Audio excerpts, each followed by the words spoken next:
Hi everyone. So today's video is all about the chromosomal disorders.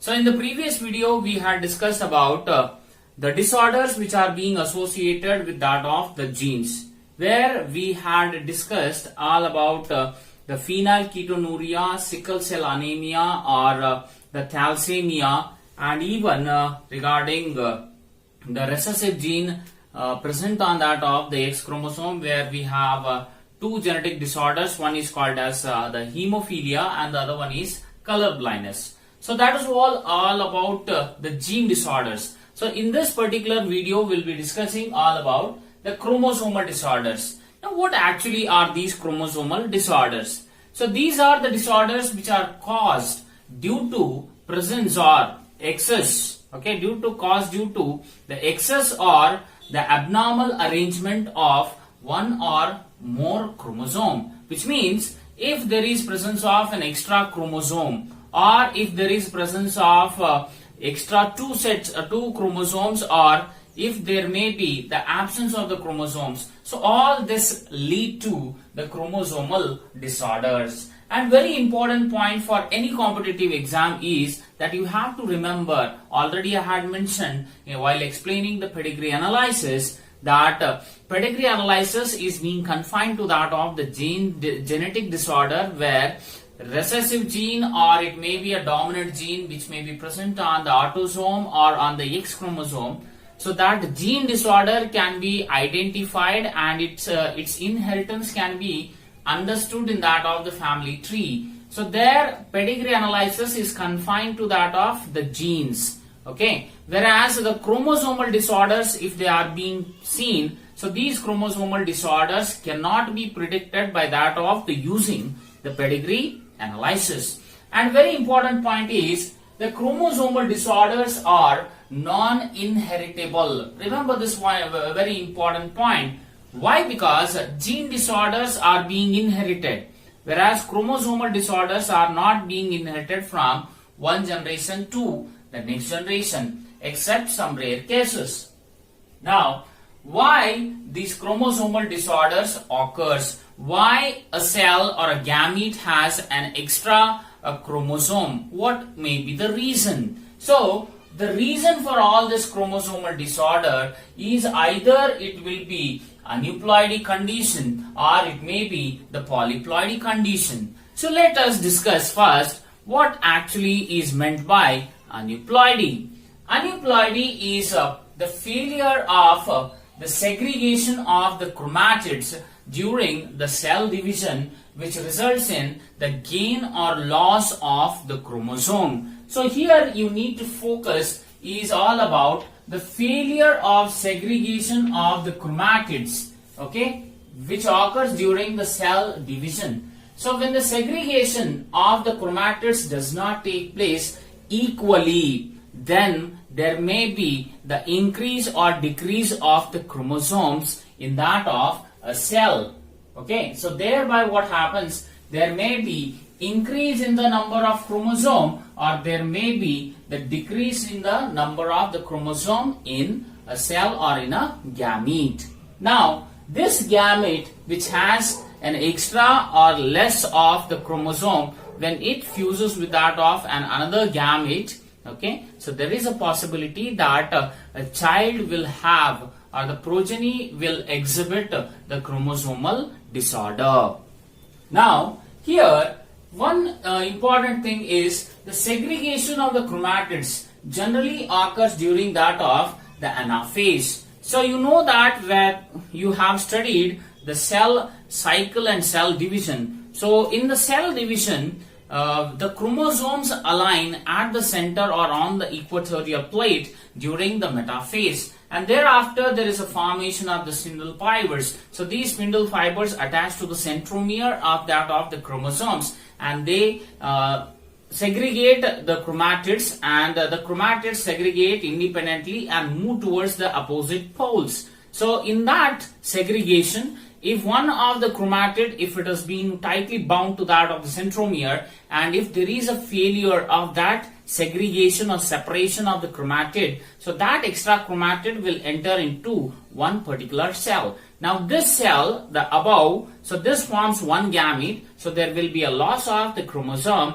and here there will be an addition set of, there will be a presence of an extra chromosome. So thereby it results into the gain or loss of the chromosomes, right? Next is polyploidy. So polyploidy is the failure of the cytokinesis after the telophase results in an increase in the whole set of the chromosomes. See, in case of the aneuploidy, we are talking about a single, or it may be 2 chromosomes, or it may be even 3 chromosomes present extra. Whereas polyploidy is a condition where the entire set, the whole set of the chromosomes will increase. Either it may be increasing 1 time, or it may increase 2 times more. So that is because of failure of cytokinesis. See, cytokinesis is the last phase in that of the meiosis, generally which occurs in the telophase. So there is a formation of the cell plate in the plant cell, and that cell plate, if it is not formed completely, so that entire cell, see, for example, if this is a cell, so during the telophase there is a formation of a cell plate, and this results into the separation of 2 cells, where 2 cells will have the haploid set of chromosomes. Now if the cell plate is not being formed, and this entire cell has the 2 sets of the entire genome, or you can say that as whole set of the chromosomes, now this single cell will have double the set of the chromosomes. So now this condition is where there is a failure of the cytokinesis, so that results into the increased set of the chromosome. Either it may be 1 time, or it may be 2 times, 3 times, 4 times even. Now that generally occurs in an organism. See, for example, haploid is a condition what we commonly know, that each and every gamete, either it may be a ova or it may be a sperm, so that gametes have haploid set of chromosomes. For example, in the human beings, the ova consists of totally 23 chromosomes, where 22 are autosomes and 1 is the sex chromosome. Okay, that is haploid set. Okay, thereafter what happens, you know that a haploid gamete, a male gamete, a haploid female gamete, when they undergo fertilization process, so they restore the ploidy of an individual. So that is haploid and haploid together will form the diploid condition. So that is restoring of the ploidy in an individual. So that will be seen in that of the human beings. So haploid condition as well as the diploid conditions are very common ploidy sets in that of the animals. Whereas triploid, where there will be presence of 3n, which means 3 sets of the chromosomes are seen. Thereafter we are able to see tetraploid, pentaploid, hexaploid condition, even only that in that of the plants. So triploid, tetraploid, pentaploid, hexaploid, all these are seen in some of the plants, like it may be like rice, it may be banana, wheat. In all these individuals you are able to see the 3 sets of chromosomes or 4 sets of the chromosomes. So that is polyploidy. So in the aneuploidy there is gain or loss of chromosome. Either there may be a gain of 1 chromosome, 2 chromosomes, 3 chromosomes, or there may be a loss of 1 chromosome or 2 chromosomes. So here we are talking about loss or gain of chromosomes. In this polyploidy condition we are talking about the whole set of the chromosomes. Okay, whole set of the chromosomes will increase in the cell. So now in that of the aneuploidy, aneuploidy can be of 2 types. One is called as hypoploidy, the other one is called as hyperploidy.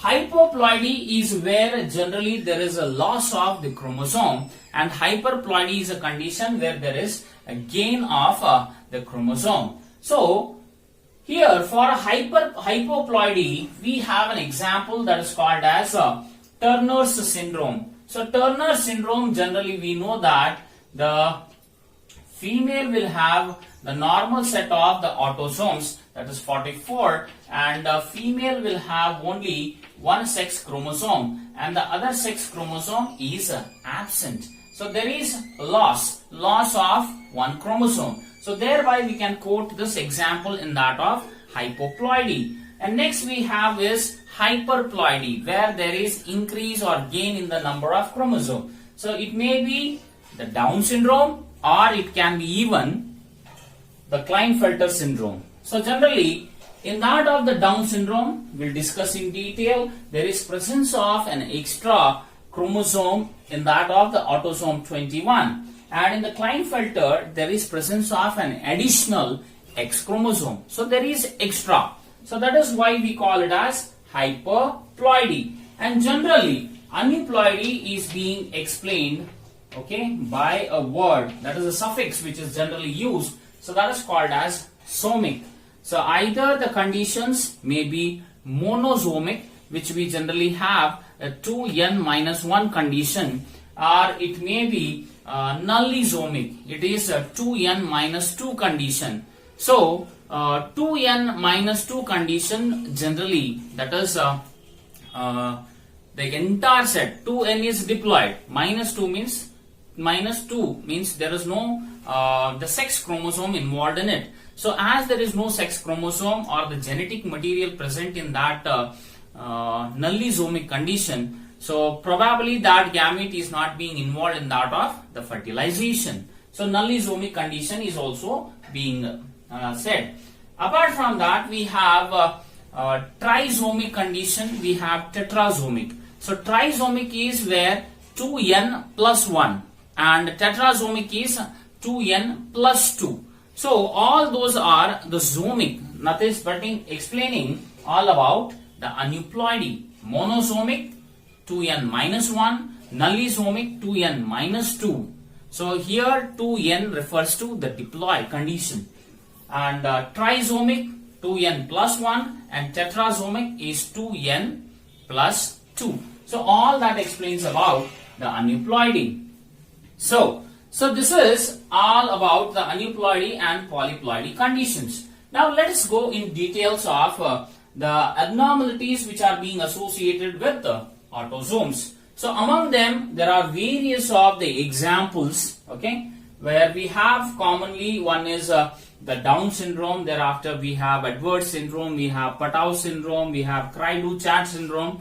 All we have various types, but we'll discuss one by one in detail.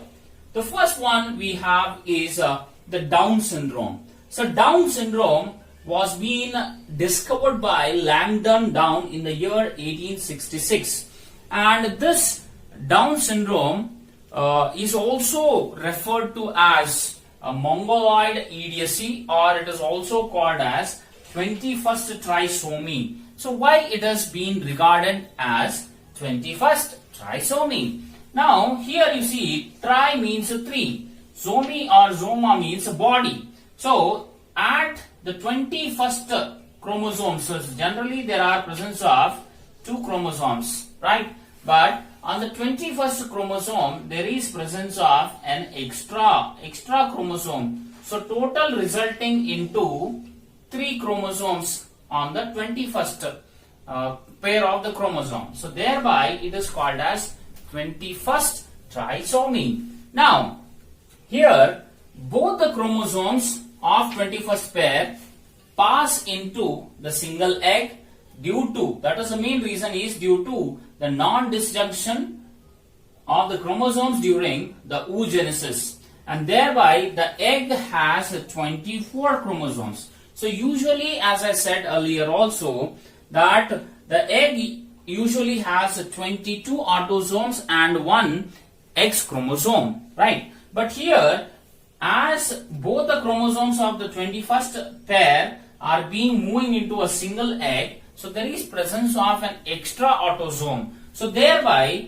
the female gamete ova will have, instead of 22, she will have 23. So 23 autosomes are there along with that of the X chromosome, and the offspring will have 47 chromosomes. See, for example, if the gamete, that is ova having 23 autosomes, plus an X chromosome. Okay, so totally ova is having 24 chromosomes. Now this ova, if it fuses with that of a normal sperm which has 22 autosomes and a X or a Y chromosome, so there will be resulting in that of the addition number of the chromosome. So instead of 46, there will be presence of 47. So where we generally have the chromosomal complement, so that is 45 autosomes, as there is addition of one autosome. So instead of 44, there are presence of 45. 45 autosomes plus X and X, that results into a female, and 45 autosomes plus X and Y, so that results into the male.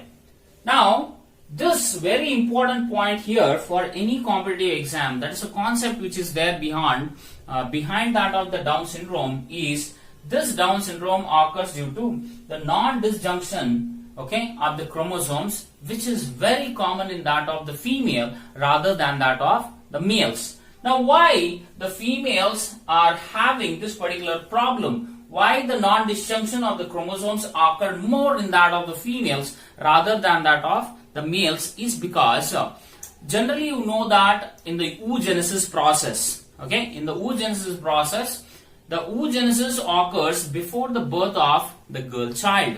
Okay, so once the young one is being born, if she is being born, thereafter the process again starts continuing. But the oogonial proliferation occurs before she is being delivered. Okay, so oogonial, that multiplication phase continues, but once after that girl is being delivered, so what happens is the meiosis starts. What happens is the oogonia will enter into that of the phase that is called as primary oocyte phase. So these primary oocytes will be arrested in that of the prophase 1 of the meiosis. So as they are being arrested for a longer period of time, okay, so there what actually happens is longer the longer or the greater the chance of unpairing will be there if the ova is being arrested in that of prophase. So longer the time in the prophase, the greater the chance for unpairing and chromosomal disjunction occurs. So that is very, very important. So that is why I have mentioned here that if a female at the age of 25, okay, or less, if she marries and if she is able to give birth to an young one, the chances of Down syndrome here may be 1 in 2000 individual. Whereas as the age increases, for example, at the age if she gets married and she produces a child, so possibility of she having a child will be a Down syndrome with, so that will be 1 in that of the 900 individuals.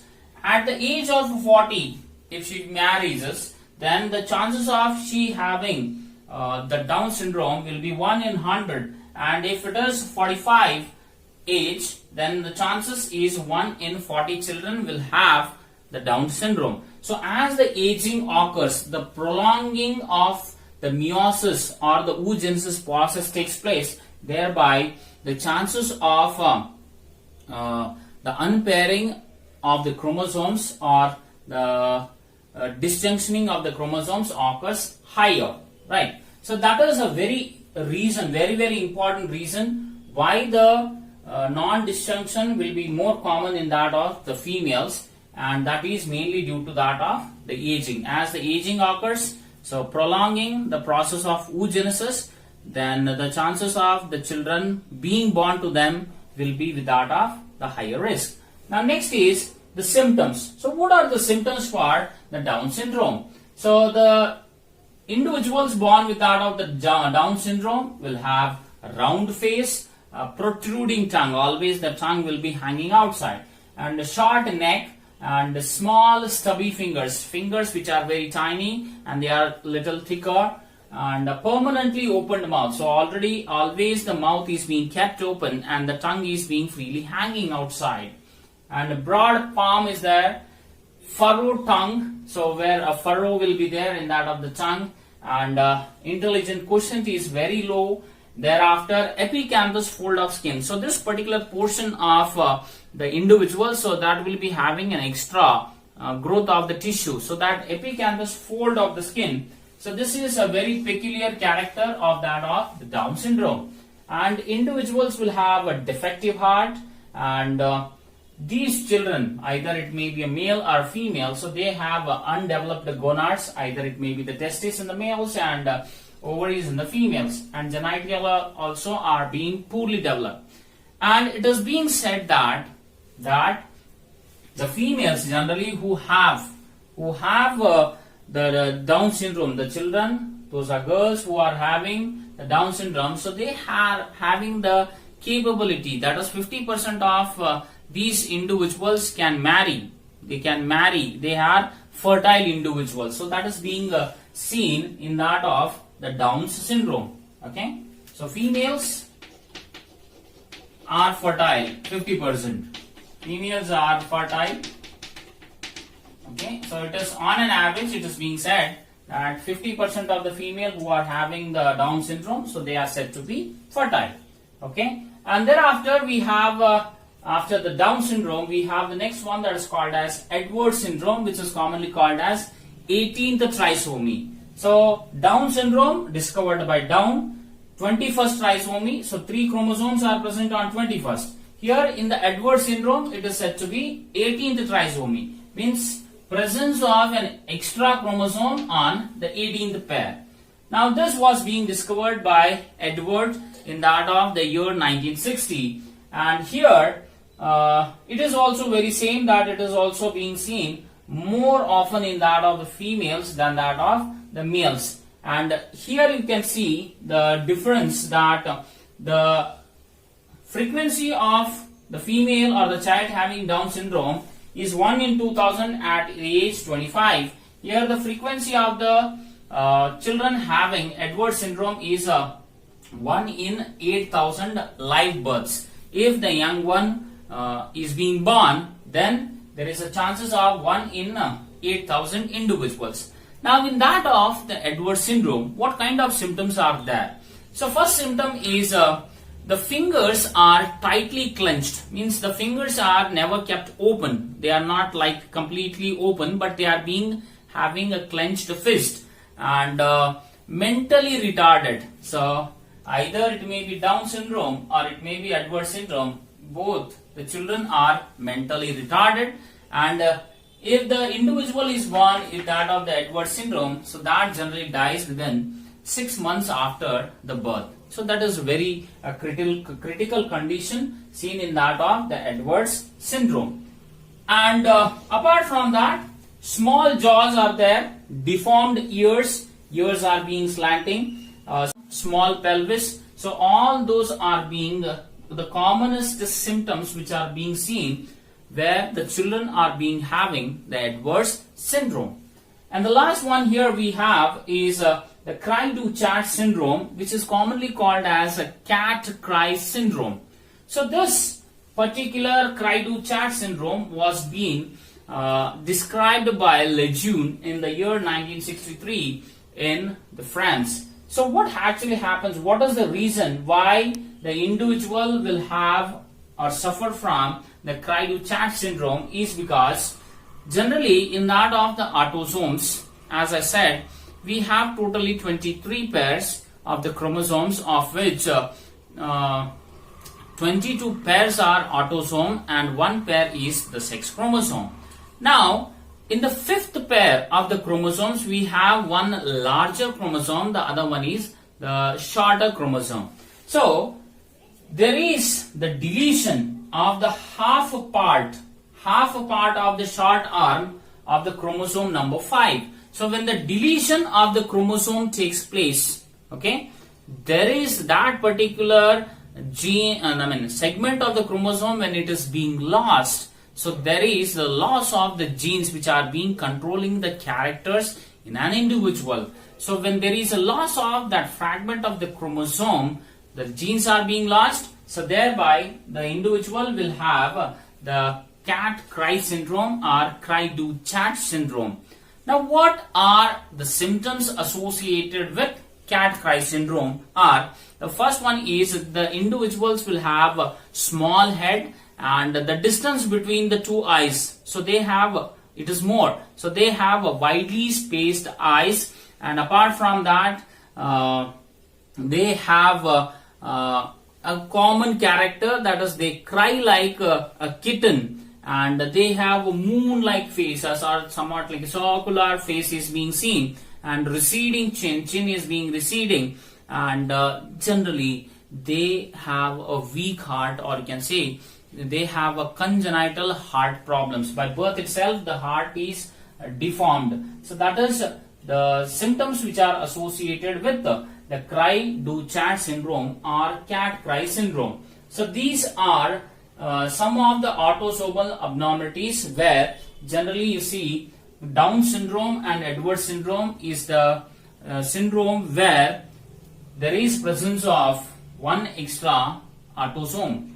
Okay, either it may be on the 21st, then it is a Down syndrome, or if the autosome is an extra in that of the 18th, then it is called as Edwards syndrome. Thereafter we have Patau syndrome. Various are there, but whatever are being confined to that of the NCERT, so we'll focus more on them rather than discussing others. Okay, and lastly we have a cry-do-chat syndrome. Okay, so this is also being one of the syndrome which is being seen, which is generally rare when compared to that of the Down syndrome or the Edwards syndrome. Cry-do-chat is rare in that of the individuals, but that is cases are also being reported.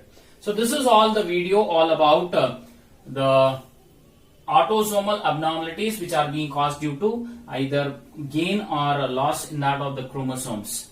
Thank you.